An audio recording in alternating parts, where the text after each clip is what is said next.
Hello class, happy Tuesday. I have been informed that today is one of your birthdays, so everyone in the comments make sure you say a happy birthday to Bree. Those of you who were not in Bree's class may not have had the pleasure of meeting her when we were all still on campus, but wish her a happy birthday nonetheless. And since it is one of our birthdays, I think it's only appropriate that the question of the day be about celebration. So what ways have you found to celebrate in quarantine, ranging from big things like milestones, like birthdays, to little things like finishing everything on your to-do list? We all need ways to celebrate, and you need to continue to appreciate your accomplishments. So tell me how you've been doing that lately. However you celebrate, we should all be doing it today, because today is a big milestone for the class. We've reached our first online portfolio due date. Tetsu. I always like to think of finishing any writing project as a reason to celebrate, so I demand that you all celebrate somehow tonight. That brings us right along to what we're doing next. Our next unit is going to be Portfolio 4. It's all about reading, watching, and listening to online learning resources. And in the end, you are going to make your own based on the research that you've been doing all semester. The goal of this project is to learn how to translate academic research, the peer-reviewed articles that you have, into a non-academic format and a non-academic voice.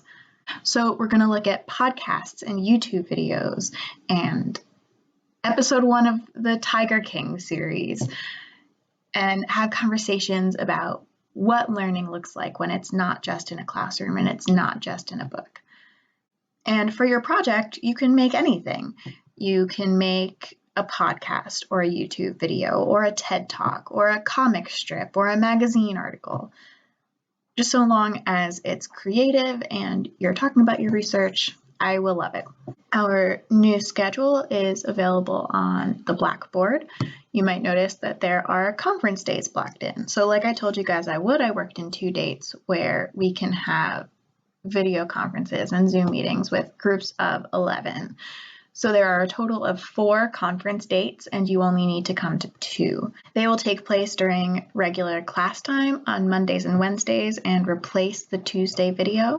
You will only need to come to either Monday or Wednesday, and I will post a sign-up sheet. I also know that with everything going on, you may no longer be available in the Monday or Wednesday time slot of our class. To make sure everyone can still learn the content of the course for that day, even if they can't come to the conference, I'm going to ask to record the video conferences that take place and post them privately on the Blackboard. It won't be public like the YouTube videos, so that everyone has the opportunity to see what we're talking about, even if they can't come to the conference itself.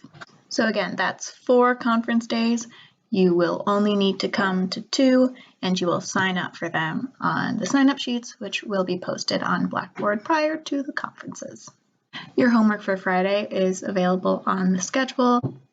It's part of the TED Talks education series, and it's called The Nerd's Guide to Learning Everything Online. Sorry, I'm reading it from my phone. And it's by John Green, the guy who wrote The Fault in Our Stars.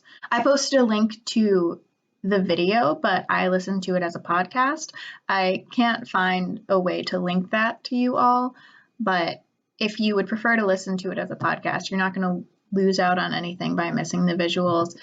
If you have an iPhone, you should be able to download it for free from the iTunes store, or if you have an Android or anything else, it should be available on any podcast app under the TED Talks education series. I picked this one because we're about to start a project that's all about online learning resources. And I think from this TED Talk, we can open up a really interesting discussion on the Blackboard page about what John Green means when he talks about a learning community, or what accessible resources look like, or what do we do when we need a learning community and we can't be with them in person? What do we do when our only learning communities are online learning communities? John Green has a really hopeful and optimistic attitude about what learning online can look like, and I think that it's a great starting point for us to have in our discussions. So watch or listen to that TED Talk and then report to the Blackboard page with your thoughts. This is turning out to be a very short video, but you guys just finished a big project, so I don't think you need to listen to me ramble on forever. I'm proud of you. Remember to celebrate. Happy birthday, Bree, and I will see you all on Friday. Where's the stop record button?